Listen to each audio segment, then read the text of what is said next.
it is unlawful. Blocking a highway creates a public safety hazard. It could impede the movement of emergency service vehicles. And we have now received reports of RCMP officers being swarmed and an effort to ram officers trying to enforce a barricade. That's not peaceful.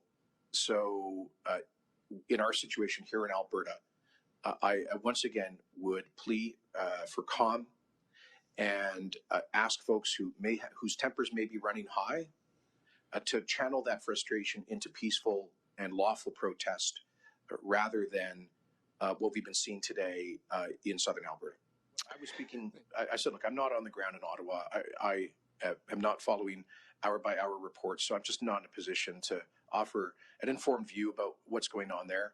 I would just say generally my impression is over the past week, we've had a lot of protests and a lot of different people, and I think the vast majority of them are well-intentioned, law-abiding Canadians who are sick and tired of how COVID has turned their lives upside down.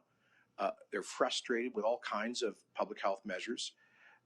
And many are frustrated in particular with the quarantine requirement for cross-border truckers. So to those folks who've been out there trying to make that point peacefully and respectfully, thank you. Thank you for using your democratic rights to do that. Thank you for sharing your passion and your frustration. And I certainly hear you. To those here in Alberta who have participated in or supported some of these protests, specifically, I want to say to them, I am very sympathetic. I'm leading a government that has repeatedly been attacked for having treated restrictions as a last and limited resort. But please understand, we've only ever resorted to restrictions when the alternative was overwhelming our healthcare system and potentially having to pull life support from people in our intensive care wards, or canceling even more surgeries and medical procedures, which would hurt even more people. Please, to folks who are so frustrated, I share the frustration. Please understand that we have tried to take a minimal approach to restrictions, but a necessary one to avoid even more damaging cancellations of surgeries and loss of life from COVID-19. Please understand, there have been no good choices in any of this.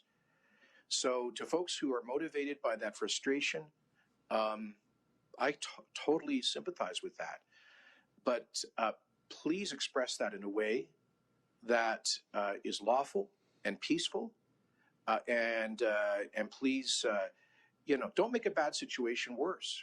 I'm out there trying to campaign to end the quarantine requirement for unvaccinated cross-border truckers. I went down to Washington in large part to make that case. I've made it to the Prime Minister. I will continue to. So for those who feel that way, I'm on your side.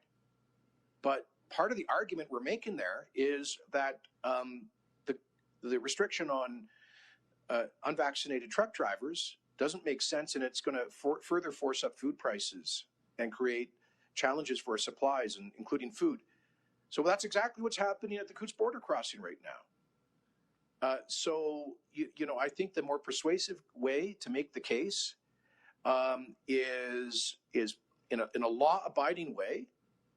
Let's work together to make this point for common sense when it comes to that trucker vaccine mandate, and I'm certainly on side on that.